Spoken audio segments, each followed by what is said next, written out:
today with highs reaching 80 this afternoon, but rain is on the way. It looks like we've got a 60% chance of showers and thunderstorms before 2 p.m. From the Weather Center, I'm Tiana Bogino. Live from the OutletOnline.com studios in Buckhead, it's 70 degrees.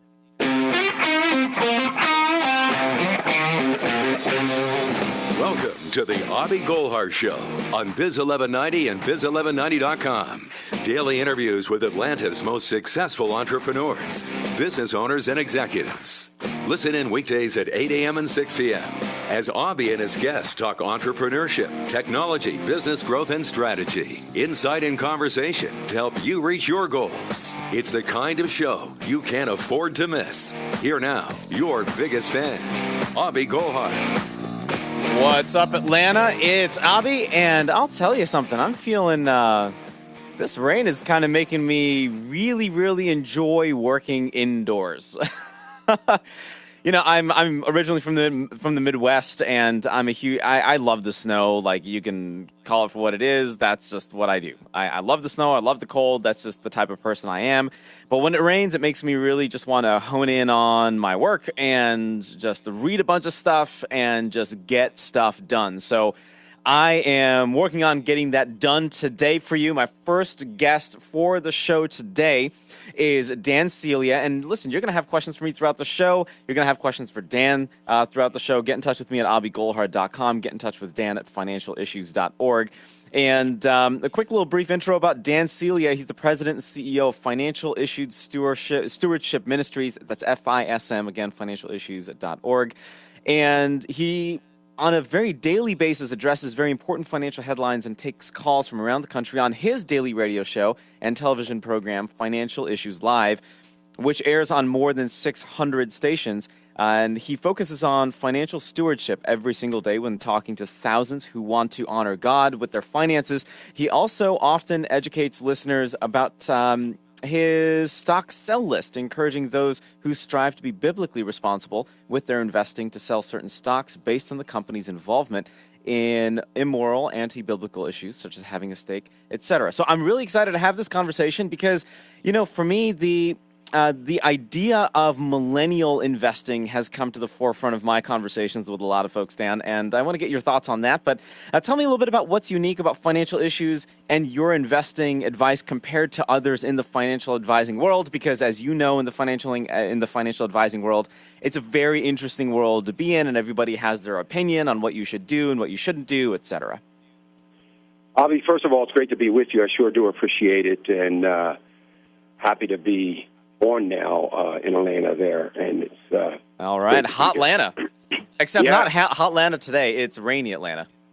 Yeah, well, I like the heat. See, I'm from the Northeast, and I don't like the snow and the cold like you do out in the Midwest. I'm trying to get south, and you're missing your Midwest climate. You know, one of the things that we do at Financial Issues, one of the things that I've been doing on the air for 21 years, I'm a Wall Street guy, started there, I'm an economist. One of the things I talk about, and what I talk about every day, is the economy, politics as it relates to the economy, how we are being prevented, how it's hard to be a good steward of what you have, how we need to work to be a better steward of what we have. And one of the things that I've been for about 28 years, 30 years almost, been an advocate for biblically responsible investing, and basically not to invest God's money. I believe all that we have is a blessing of God, and not to invest those things in things that might grieve his heart, things that are involved in the abortion industry, things that have destroyed the moral fiber of the country, gambling, pornography, and those kinds of things, to try to not put our money into those very things that would certainly grieve his heart. So that's what I talk about from an investment strategy standpoint. Of course, I have, and by the way, the vast majority of companies out there are what we call biblically responsible. It doesn't mean they're biblically founded upon Judeo-Christian principles by any stretch of the imagination. It just means that they've elected to do whatever they do, flip hamburgers, make trucks, whatever it is they do, that's what they're focused on, and they're not focused in the culture war, spending the people's, the stockholders' money, or even profiting by some of those things that we would be disturbed by. No, I certainly appreciate that, and I think it's a very interesting concept, at least for me, because as I continue to grow in the space and learn more about just being financially responsible, there's obviously certain things that I want to keep close to my heart, and obviously there's certain things that I want to be paying attention to. It's so funny. You mentioned you've been in this space now for roughly 35 years as an entrepreneur and businessman, and you've developed a financial management system, a biblically responsible financial management system with a whole lot of success. And you're seeing now, obviously, the millennial generation, they're up and coming. They've been now in the workforce for quite a while. What are some maybe suggestions for them on what they can be doing differently than what you're seeing they're currently doing? And, I mean, I have an entire different diatribe. I could totally go off on this because I think, they're not investing the way they need to. But what are your thoughts? Because that's just, my biased opinion.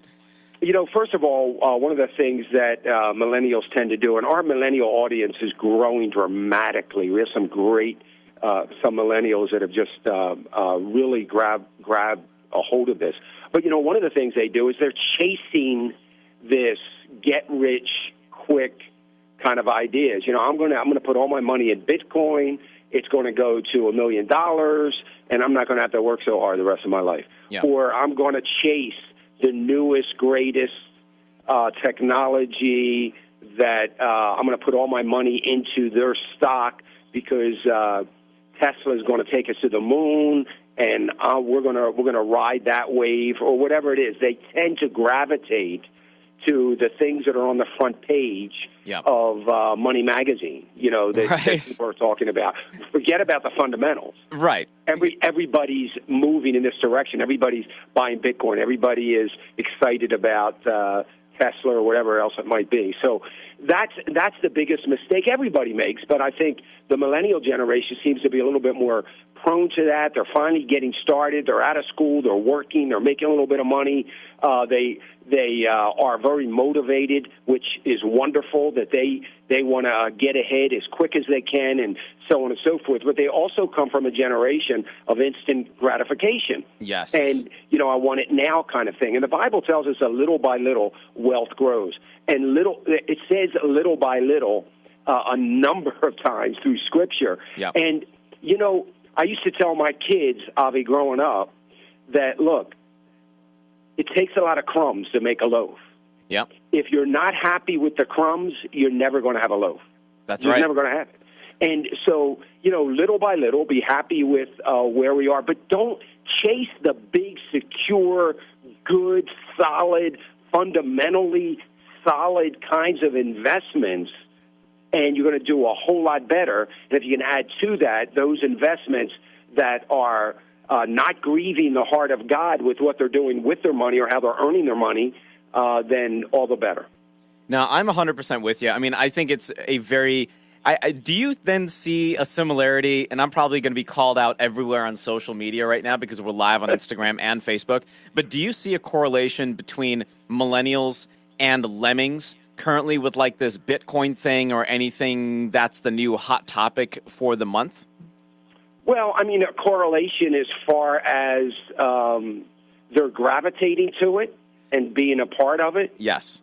Yes, I mean, definitely. There's no doubt about it, and and I think it's not, it's not because of the technology of Bitcoin being, or at least them thinking that it's going to be the future of currency. Not because of that, but primarily because all they hear are the stories of they're not hearing about the guys that are in jail over this. They're hearing about the stories of the guys that put $5,000 in and now have $3 million. That's all they're hearing, and they're gravitating to it. I would feel better if they gravitated to it because they said, you know what, this at the twilight of my life as a millennial, this is going to be the currency of choice. Yeah. So why not get in on the technology now rather than later and ride that wave? But that's not really why they're getting in. They're getting in because of the stories in the press that they're reading about, again, how quickly they can gain. I'm with you, and I agree also about the instant gratification piece, because that's something that everybody, millennials included, has a little bit of a challenge with, right? The moment that you see something and you want it, you just kind of want it now. Dan, we're finishing up the segment. What's the best way that our listeners can get in touch with you and learn more about what you have going on? Hey, they can go to Facebook. We live stream 3 hours a day on Facebook. We at Financial Issues, financialissues.org. If they go to financialissues.org, they can find out a lot as to where to tune in. They can tune in on the Biz Network to the program too, right there on 1190. Awesome. Well, thanks for being a guest on the show, Dan. We'll definitely have to do it again at greater length, because I think there's a lot more here to talk about. But anytime. The Thank you, Abhi. information you provided was awesome. Thanks again, Dan. Appreciate it. Atlanta, I'm coming right back. Get in touch. AbhiGolhar.com, financialissues.org. And don't go anywhere. We're just getting warmed up for the show. Be right back. I'm Rashawn McDonald, and I've created national campaigns for State Farm, Ford, Coca-Cola, NBC, and many more. I've written and produced for Kevin Hart, Taraji P. Henson, Stephen A. Smith, and Steve Harvey. Every Monday, you can hear me live on Money Making Conversation from 10 a.m. to noon on Biz 1190. An exciting new book from Regnery looks at the power of love and intimacy from a godly perspective. It's called Love and Sex, a Christian guide to healthy intimacy. Sex is powerful. Just saying the word can stir up all kinds of emotions inside people. Maybe it's a positive emotion for you, or a hurtful, shameful, confusing one. It's no wonder we humans struggle to understand its meaning and purpose. Hi, I'm Nancy Houston, a sex therapist, leadership coach, and licensed professional counselor.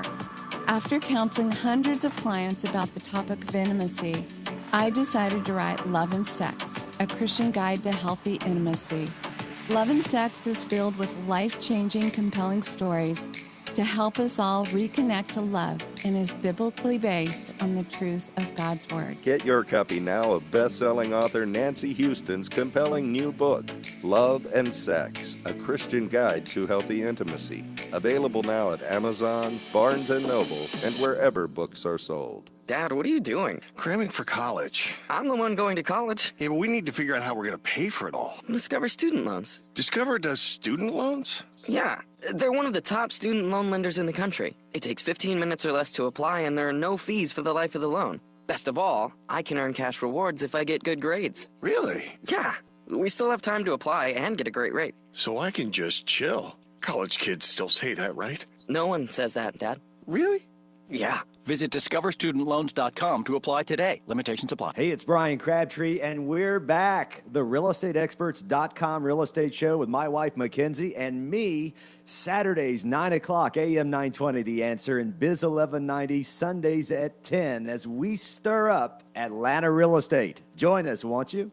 This is the Abhi Golhar Show on Biz 1190. All right, Atlanta, we are back. My buddy there, Dan Celia, joining us all the way from Pennsylvania this morning. Dan, thank you very much for joining the show again. His information, if you want to get in touch with him, on the brief, quick couple of minutes that he was able to spare me of his morning, head on over to financialissues.org. In studio with me today are Elliot Holland and Philip Champion. How are you guys doing today? Really excited to have this conversation. And whenever Elliot's in the studio, as you may have heard, we don't really know what we're going to talk about. Not at all. Ever. We might just start playing some victory music just because we feel like it, as follows. Example. Michigan guys. Nice hat, Abhi. A bunch of Michigan guys. There we That's go. right. Right, that feels great on the airwaves. Look at that. Now I'm awake. Hey, I'm awake too. I have this coffee, but now I really feel like I can get productive. Exactly. Absolutely. Exactly. I can play like a champion today. Let's go. All right, so we are. I enjoy talking about business growth. I enjoy talking about entrepreneurship and everything like that. But first of all, Philip, welcome to the show. It's awesome to have you. Thank you for having me, guys. It's going to be a lot of fun. Tell us a little bit about who you are and what you do. So my name is Philip Champion, and I'm the EVP of Sales and Marketing for a company called Correlate.work. Correlate.work. And what we are matchmakers. We connect dynamic, amazing, game-changing sales and marketing talent with the biggest and best and brightest startups that Atlanta has to offer. So that's a little bit of what we do. Awesome. Awesome. What mistakes do you feel that business owners and entrepreneurs make with that specific set of things? Like, for me, when I'm recruiting, when I'm looking at people, like I have a startup called NP Hub. My co-founder Chris, he and I have a little WeWork space in Midtown, and we're always looking for the right people. Yep. Where am I missing the mark? The biggest, I think, mistake that companies make when it comes to recruiting and finding new candidates is wasting time when it comes to actual recruitment process.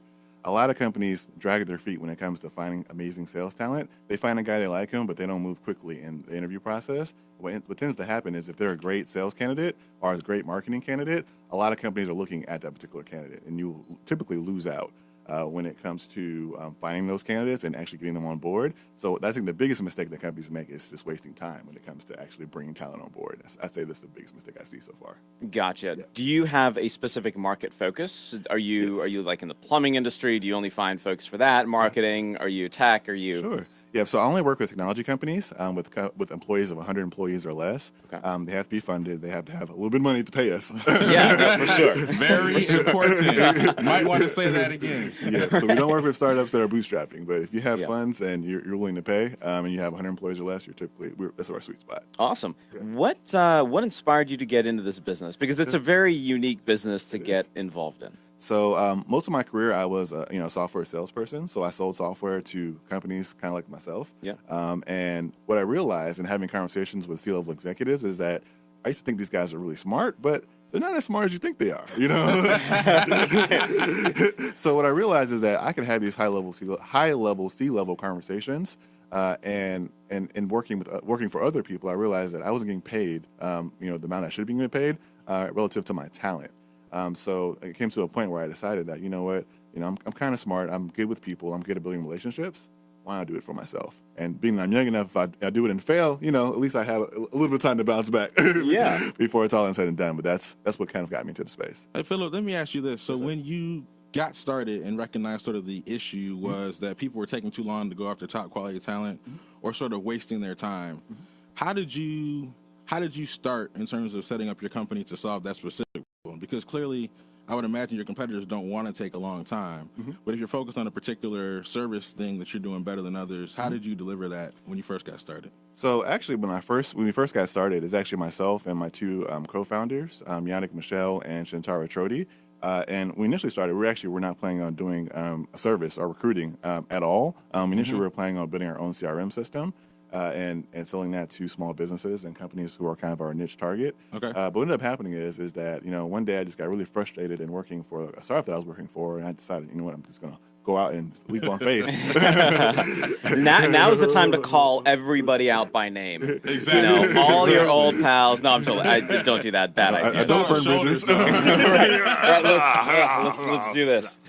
And I took a leap of faith and decided I'm going to do this. We already had, we were already registered as an LLC. We already had our company space, and we were already kind of, we were a company, but we just didn't have a quick way to make revenue. Who do what I do? I figured why not become a matchmaker? Because every industry has a middleman, and my goal is to position myself to be the middleman in every type of place possible. And recruiting seemed like the easiest fit with the lowest cost of investment from an initial capital perspective, but with the highest return and highest margin. So is that what kind of said, I don't want to focus on building a CRM because that's going to take several $100,000? Or was that like a big part? It was a part of it. So we started taking investor pitch meetings, and we realized that investors are kind of like bosses. Yes, that's exactly what they are. That's exactly what they are. When you take capital from other people, they're basically your boss.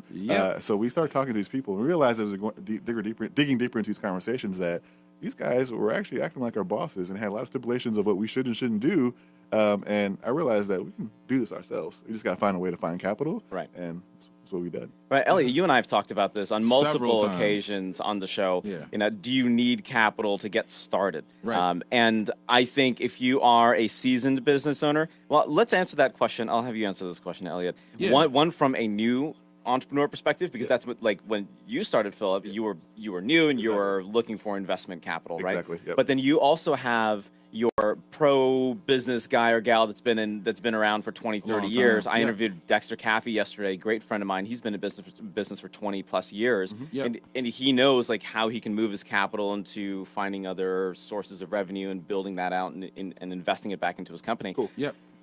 Answer that question. How? So, like Philip said, and I said last week, the challenge with investors becomes they are like your boss, and they basically tell you what to do. And they tell you know a lot, and they want you to do exactly what they know has worked previously. They actually want you to deal with probably more pain than you want to deal with initially. They really want you to hurt. And when you are presenting an idea, so a service business, you're saying, hey, I think I can deliver this service better than the competition. Their belief in that is going to be far less than yours, so the economics you're going to get on the money they give you is going to be so low. You should really try to go get revenue, because at that point, you can actually have some staying power and some leverage with whoever you're talking to, or I think like what Philip did, you can figure out a way to actually fund your own business through internal cash flow. So the profit from customer one actually helps you go get customer two.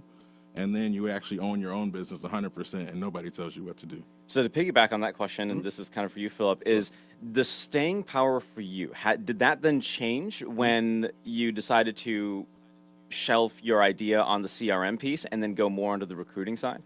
It did. So when it comes to finances and startups, I wasn't planning on quitting when I quit. Okay. No, it's cool.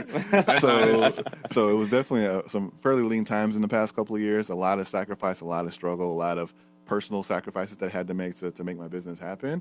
And just now we're starting to reap the benefits of those sacrifices. And, when we first got into it, we didn't know what we were doing, but the advantage was we were pretty good at the little bit that we did know how to do. The second year was, okay, now we got to figure out how to get customers. And now this year, it's all about thriving. So how do we thrive and take our company to the next step? So what I would say from a financial standpoint is if I were to do it all over again, I would say don't make an emotional decision without having a real live actual breakdown of what your finances look like and how long you can really stay afloat without making any revenue. And we asked this question before. Yeah. Doing it again, how much cash would you have saved up if you were doing this again? At least 2 years. At least 2 years of expenses, and maybe a little bit more after that. Because again, this was a purely emotional decision when I did it. And in retrospect, I think it made me a better business person because I'm hungry and I had to do a lot that I probably wouldn't have done if I had a leeway. Yep.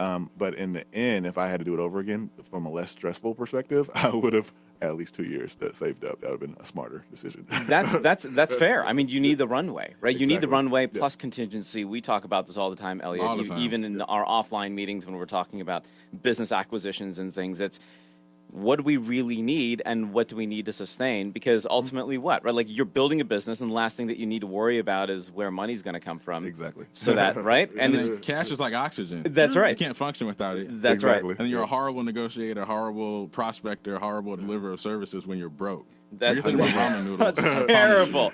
I do want to get to this concept of ramen noodle nights. You brought up a couple of interesting topics about staying lean, sacrifice, and then do entrepreneurs make decisions with emotion? So we'll come back to that. We've got to go to break. Okay. Philip, what's the best way that our listeners can get in touch with you? The best way to get to us is via our website, www.correlate.work, WORK, or visit us on Facebook, Facebook.com/correlate.work. Or LinkedIn at our LinkedIn page as well. Awesome. All right, Atlanta, we're coming right back at you. Get in touch with me if you have any questions at abhigolhar.com. My direct email is abhi@abhigolhar.com. And I think this is a very interesting conversation because the shift in entrepreneurship, I think, is here. It's already happening. Yep. And I want to talk more about that when we come back. You can also ask us the question right now live. Yes, you can. Call me at 404-231-1190. Don't go anywhere, Don't be Atlanta. shy. We're coming right back at you. We're streaming online 24/7. Yeah, that's right. Biz1190.com. Right now I have something groovy for you. TuneIn Radio. That's good. iHeartRadio. That's good. And our exclusive mobile app. Biz1190 Traffic. Traffic misery index 5 out of 6, much worse than average across the board this morning thanks to the rain. 575 delays hanging on late out of Holly Springs, 75 lousy from Wade Green, Kennesaw all the way to Midtown. 400 jammed most of the way from Alpharetta all the way to Buckhead, jammed both ways through the Buckhead area. 85 backed up all the way to Hamilton Mill Road in Buford, then most of the way from 316 to Midtown on the Northeast Expressway. A lot of the local roads through Roswell, Johns Creek, extra tough this morning as the heavy rain comes down. Big mess on I-20 going outbound toward Conyers and Lithonia. Eastbound 20 at Turner Hill Road, multiple lanes blocked there at exit 75 with a crash. I'm Chris Monroe with the Traffic Command Center. Increased income is possible using strategies strategy suited to your goals and may require buying multiple annuities. Not available in all states. Results may vary. Guarantees rely on the claims paying ability of the insurer. Producers have the appropriate licenses for the products they offer. If you're over the age of 50 and considering buying an annuity, what you don't know may hurt you. I'm Josh Melberg, founder and CEO of JD Melberg Financial. My company has raised over $2 billion in annuities, and when it comes to helping you maximize your retirement income, I've literally written a book on it, and it's called Next Gen Annuity Strategies Revealed. And today, it's yours free. In this revealing book, I explain little-known truths about annuity strategies in simple terms and unlock 5 secrets you should know before buying an annuity. Want to earn up to 33% more for life, guaranteed? It's all in my new book, and it's yours free. Call now, and I'll also give you a second book, The #1 Mistake Retirees Are Making in the Stock Market, and my free DVD showing you how not to run out of money in retirement. If you have $100,000 or more, even if it's in a 401k or an IRA, call now. Call 800-732-1515. 800-732-1515. That's 800-732-1515. I just hate surprises. Last week, my air conditioning totally quit. You don't get to schedule quitting time for your AC. I just knew this would be expensive. When that happens, you know what to do. I called R.S. Andrews. Hi, I'm Dari. And I'm Ben. We're R.S. Andrews. You call. We come. It's fixed. They're miracle workers. Thought it was DOA till Alberto arrived. Our clean screens. Trained and timely. R.S. Andrews techs. He brought it back to life. 24 hours. Every day. Year after year. The name your neighbors trust is R.S. Andrews. 50 years of doing what it takes. Earning trust one customer at a time. Just ask Bobby in Alpharetta. Saved me a bundle. We arrived when promised. Do only the work that's needed at the price you agreed to up front. So there are no surprises. Thank you, R.S. Andrews, for giving my system new life. Plumbing, heating and air, and electrical. Help when you need it. Service when you want it. From people you can trust. How can we make you smile today? rsandrews.com. Join us under the Big Top for the 76th annual Year of Shrine Circus and Fair, May 19th through May 28th at Jim R. Miller Park in Marietta. New performances daily from the world's largest shrine circus. See elephants, horses, and the famous Shrine Circus clowns. A gigantic carnival midway with exciting games, rides, and great carnival food. Amazing ground acts like Tricky Dog Show, Lou E's Comedy Circus, and fireworks. Circus admission is only $7 for adults, free for children under 10. Parking is $5. Purchase discount mega pass at all Metro Atlanta O'Reilly locations or online at 2018shrinecircus.com. For more information, call 404-419-6755. That's 404-419-6755. Don't miss the 76th annual Year of Shrine Circus and Fair, May 19th through May 28th at Jim R. Miller Park in Marietta. Shriners, having fun and helping kids. National Real Estate Insurance Group is the industry leader in providing coverage customized for investors. We insure occupied, vacant, and renovation properties across all 50 states, can combine all properties on one schedule, and offer convenient pay-as-you-go monthly billing. Visit nreig.com today for your free custom proposal. That's National Real Estate Insurance Group at nreig.com or call 888-741-8454, 888-741-8454. Biz 1190. Weather. We've got cloudy skies today with highs reaching 80 this afternoon, but rain is on the way. It looks like we've got a 60% chance of showers and thunderstorms before 2 p.m. From the Weather Center, I'm Tiana Bogino. Live from the OutletOnline.com studios in Buckhead, it's 70 degrees. Learn more about Abhi Golhar online at abhigolhar.com. Welcome back, Atlanta. It's Abhi, and I'll tell you something. My conversation with Philip Champion and so Elliot, you're kind of you're a regular, but I think I need a title at some point in time, so we'll talk about it offline. Friend, collaborator, guy who talks smack. We'll figure it out. Also looks like an android wearing the headphones that you're wearing right now. Totally super sexy in the morning. Kind of. That's a kind of a weird backhanded compliment. It's okay. That's all right. We have enough staying power in our friendship. Right. We got this. It's good. We got this. Philip, we talk about this idea of continuing to stay hungry, right? Mm-hmm. You started a business initially. You wanted to build a CRM, and you said, well, it's going to take capital. After meeting with a lot of investors, you realized that's probably not the best course of action. Exactly. You needed to raise capital, and they weren't giving it to you or whatever it was. And then you said, I'm going to become a recruitment firm or matchmakers. I call them corporate matchmakers. Corporate matchmakers. Yes. And so during the break, we were talking a little bit about this pivot, right? Yep. Describe what went through your mind as a first-time entrepreneur? First-time entrepreneur. So as a first-time entrepreneur, what went through your mind when making that pivot, and how did you know that was the right opportunity versus a multi-level marketing company, for example? Well, it was pretty straightforward. I realized I looked at my bank account. I looked at our company's bank account, I called up my business partner and said, hey, we don't have that much money, and we're going to try to make this happen. So what do we have to do to make that happen? So I evaluated all the services businesses that were out there. I knew I wanted to do a service business because it takes relatively low capital investment, which is really what you know. And I looked at the recruitment industry because I knew that, most software organizations have money to spend, but they don't spend it on HR. They spend it on sales and they spend it on marketing. And I knew, because I was a software salesperson, I knew what it took to be a good software salesperson. So I knew what to evaluate and who to evaluate and who would be good fits.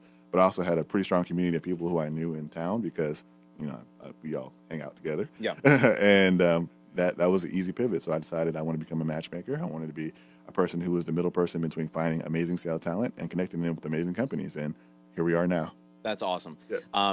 There must have been a moment, though, right? Excuse me. There must have been a moment for you, and I feel every entrepreneur has this, where you realize that you can get significant traction, but you have to put your back to the wall and then start fighting to get that traction. Sure. And then you know that every piece of tire that you burn on the road is really high quality tire. Yep. And you're also getting the highest quality momentum that's going to push you in the right direction. Yep. Let's go a little bit deeper. Okay.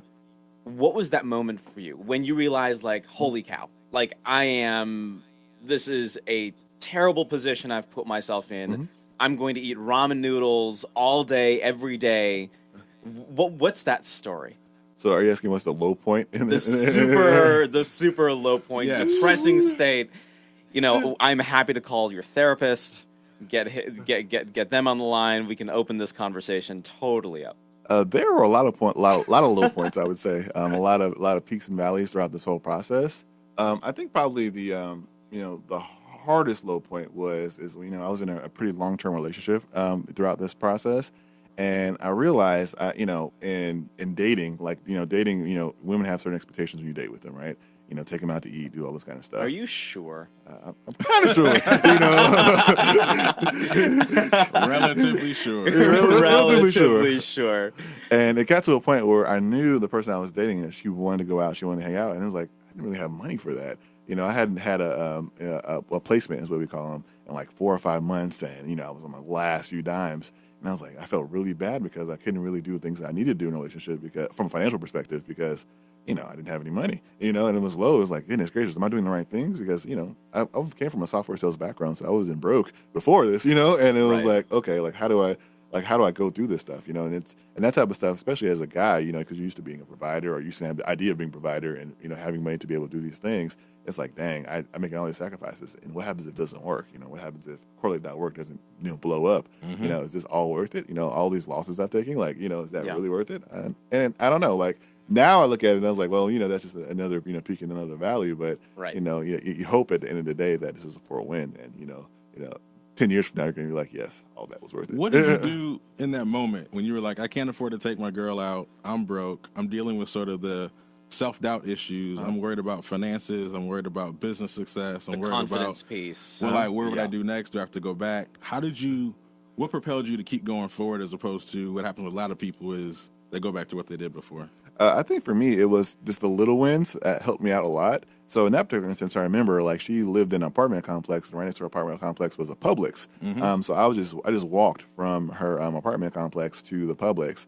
And I remember it was raining. I was like, oh man, this is all bad, walking in the rain, I'm like, this is, God's trying to tell me something right this very moment. Right. And then what was funny about it is that as soon as I was walking through the rain halfway to Publix, I got an email from a client saying they want to move forward with my particular candidate. They want to move forward and they're going to send an offer to him. And I thought to myself, I was like, wow, what happens if I would just quit the day before? I was like, nah, I can't do this anymore. Right. I would never got that email. I never got that little win. And those little wins are the ones that, I always strive for. It may not be the $1 million deal, but the little wins help you get through the processes. And they happen right when they need it, most of the time, on time. Yeah, you definitely need the base hits, right? You need the base hits, exactly. and when you get the home run, then you can celebrate the home run, right? It's super, it makes sense. Kind of like Atlanta's comeback to the Marlins. When was this, last weekend? Right? Did you see that? That was insane. I did not, but was it good? It was great. It Okay. was awesome. So go Braves, I'd say, but still go blue, of course.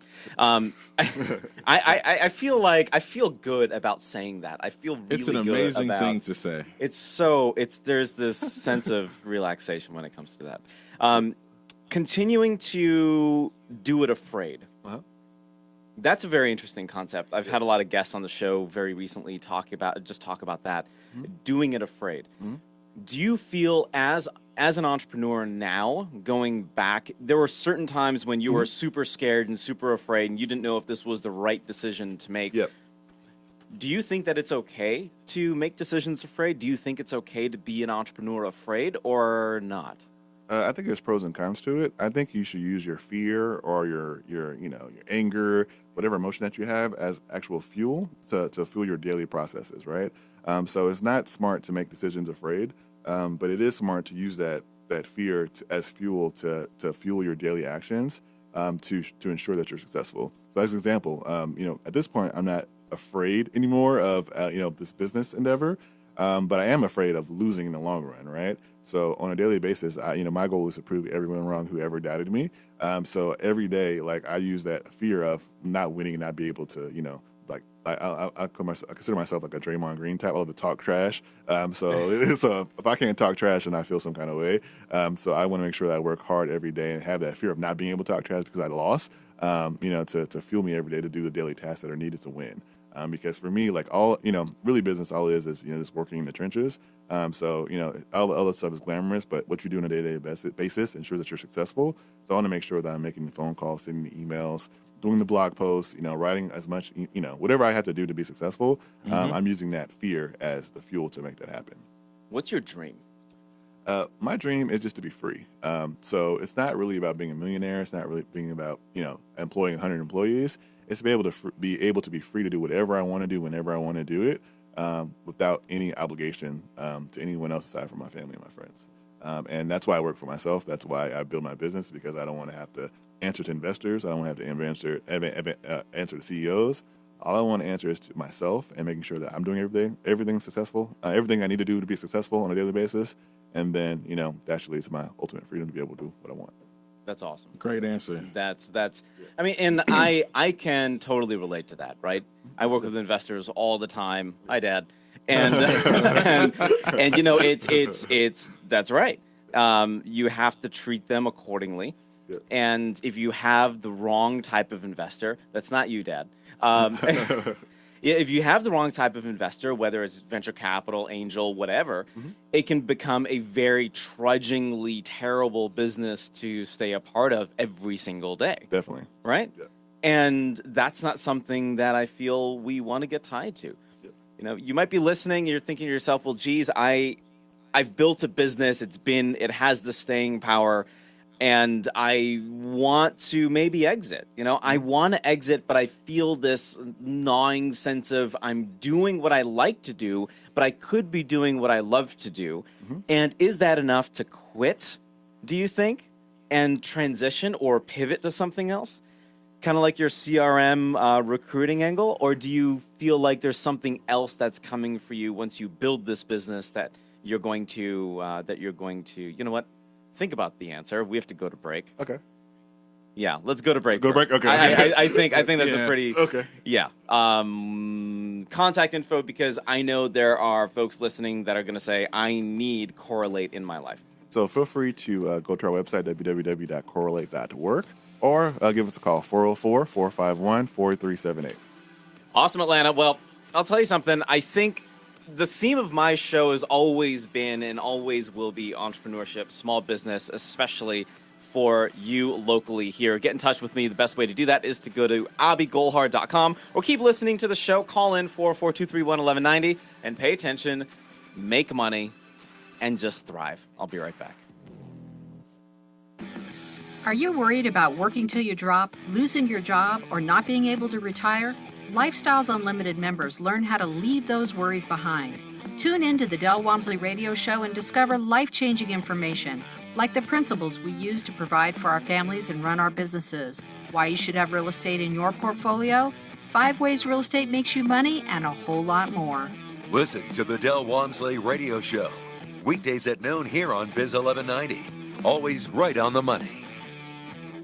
The following is a true story. My name is David Bryant. When I was 37, my wife and I decided to get term life insurance through SelectQuote. Just 3 years later, I was diagnosed with ALS, also known as Lou Gehrig's disease. Because of life insurance, the people I love most in this world will be protected no matter what happens to me. I know that the dreams I have for my family can still come true. Financial security, to stay in the home we became a family in, and for our children to be able to go to college. I reached out to SelectQuote because I wanted to share my story. If just one person purchases life insurance, I know I will have made a difference. SelectQuote can find a 37-year-old male a $500,000 policy for under $1 a day. If there are people you care about, you need life insurance. It may be the single most important financial decision of your life. Don't put off protecting your family. Get your free quote now. Call 800-705-3030. That's 800-705-3030. 800-705-3030. Or go to SelectQuote.com. This is a paid endorsement. Get full details on the example policy at SelectQuote.com/commercials. Not available in all states. Protecting data across modern decentralized networks presents challenges that traditional backup solutions can't handle. At best, you'll waste time and money managing multiple solutions. At worst, gaps in coverage will leave your data vulnerable. Barracuda Backup is a single cloud-integrated solution that simplifies the backup process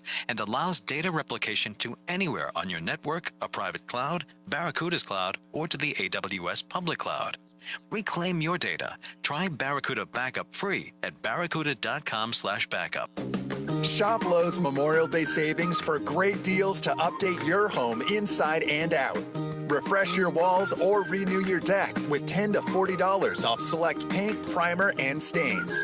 And if you've been craving new appliances, get up to 40% off appliance special values on some of the best brands in the business.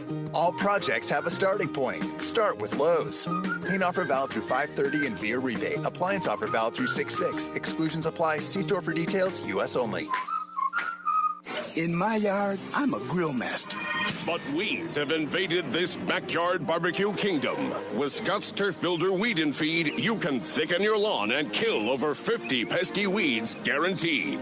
Because Scott's Weed Grip technology is twice as effective on dandelions and clover as it used to be.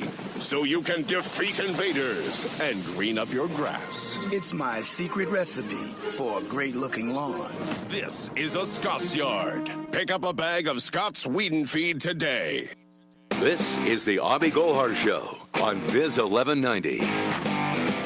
All right, Atlanta, we're back. The last 10 minutes of the show. I'm going to drop some gold. My two in-studio guests today, Elliot Holland and Philip Champion from Correlate.work. Check them out. I mean, I think it's a super, super important thing to have the right people on your team, and sometimes you don't know what that person looks like. And so exactly. I think being able to build the avatar for that specific person, I can tell you right now, even for our startup, sometimes we don't even know, and we have to whiteboard it all out. Yep. And we don't know what we don't know. And exactly. I think that's really cool that you're solving that need for all of us that just don't know what we don't know. Exactly. Before the break, we were talking about this concept of liking something versus loving something, yes. And specifically in the business context, because as business owners, we're thinking, well, geez, is this something that we're going to do forever? And we might like what we're doing, but if we don't truly love what we're doing, or if we're not truly passionate about what we're doing, does that matter? Yep. And for a first-time entrepreneur, what do you think? I always take the Mark Cuban approach. It doesn't matter what you like or what you love as far as when it comes to the context of business. It's about what you're good at and what people will pay you for. So for me, at least, is that I actually, my passion is in like art and curation, right? So I love art. I love photography. I love painting and all that kind of stuff. But that doesn't pay my bills. And it doesn't, afford me the life that I actually want to have, the freedom that I have. But what I am good at is I'm great at software sales, and I'm great at connecting people. I'm naturally a middleman in pretty much everything that I do. I'm a good connector. So what I realized is, at the end of the day, like I need to do and focus on the skill that makes me the most money and provides me enough financial stability to ultimately be free. And for me, that's connecting people. So while I think it's cool if you actually have a passion that pays you money, or you're great at, you say you're an artist and you make money out doing that. But for me, I always take the Mark Cuban approach. Do what you're good at and make money off of that. And then once you're good at that, start making money, then start using those funds to fund what you're passionate about. That makes sense. That's great. I wouldn't have put it any better myself. During the break, we were talking about friends. Yes. And doing business with friends and starting a business with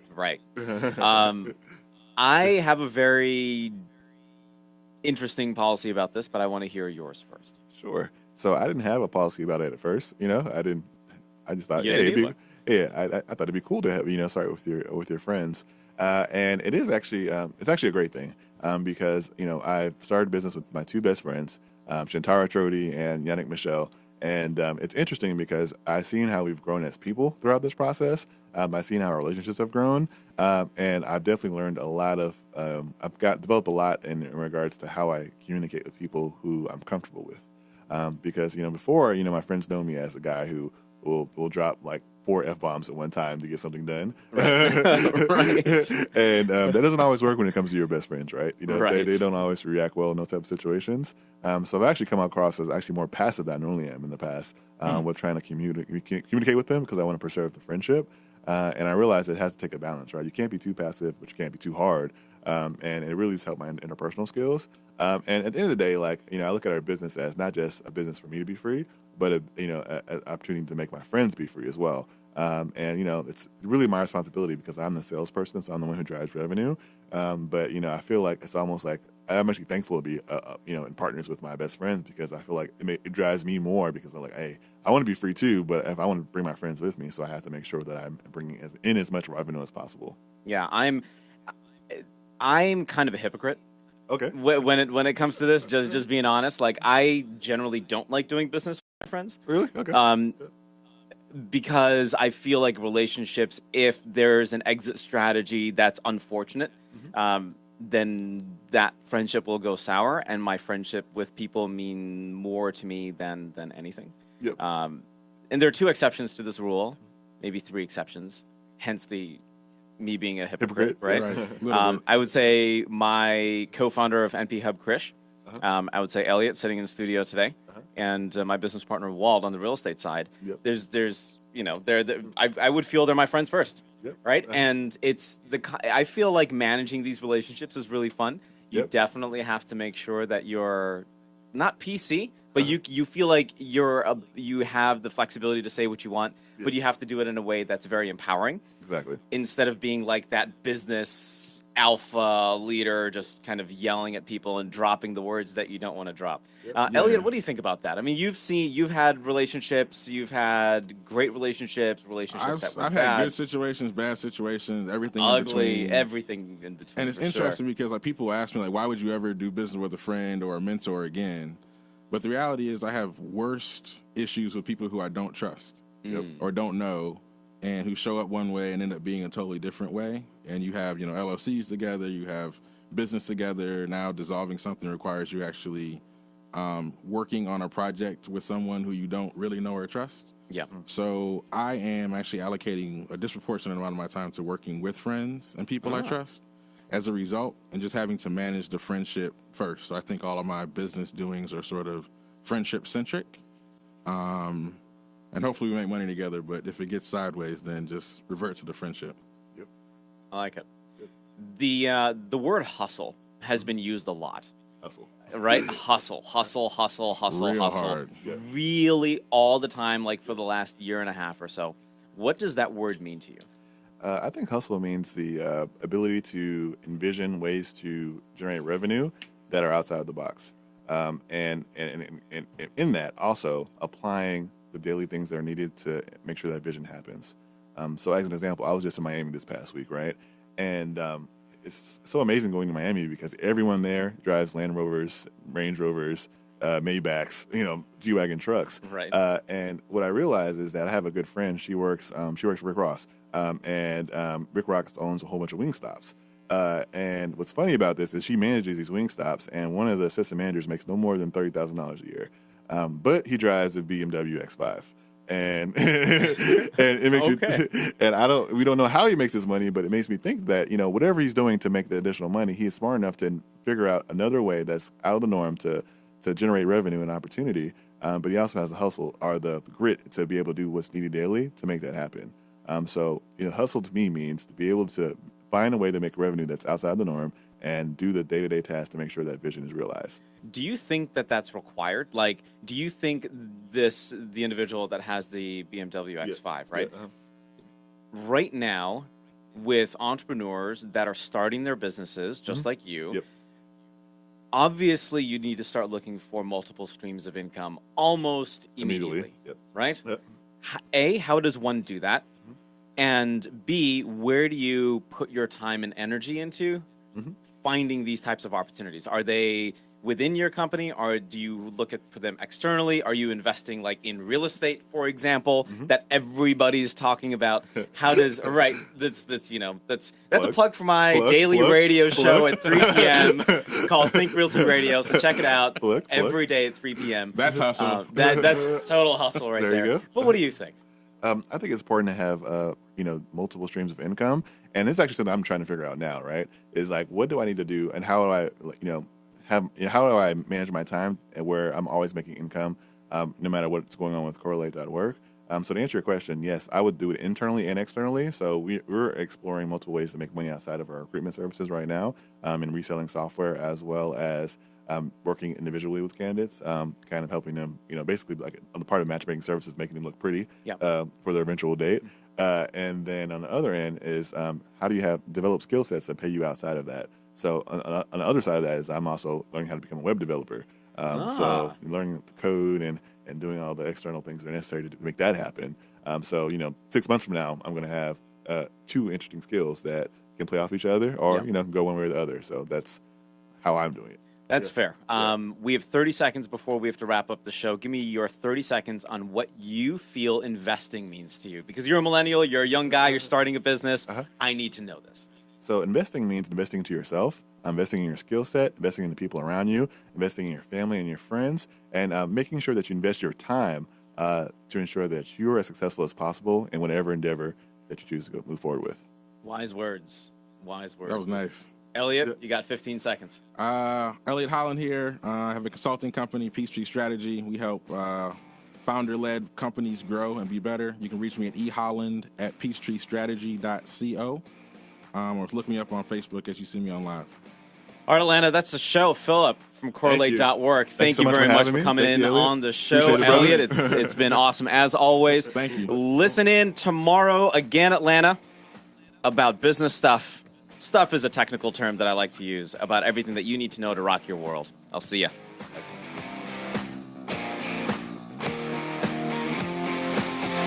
You've been listening to the Abhi Golhar Show. Daily interviews with Atlanta's most successful entrepreneurs, business owners, and executives. Listen each weekday at 8 a.m. and 6 p.m. as Abhi and his guests talk entrepreneurship, technology, business growth, and strategy. On the air and online at biz1190.com. For more insight on business and investing, to get to know Abhi, his book, his podcast, his YouTube channel, and to follow him on social media, log on to abhigolhar.com. And if you want, submit a question. Abhi might just feature it next time on the Abhi Golhar Show, right here on Biz. Enrolls for recurring text messages.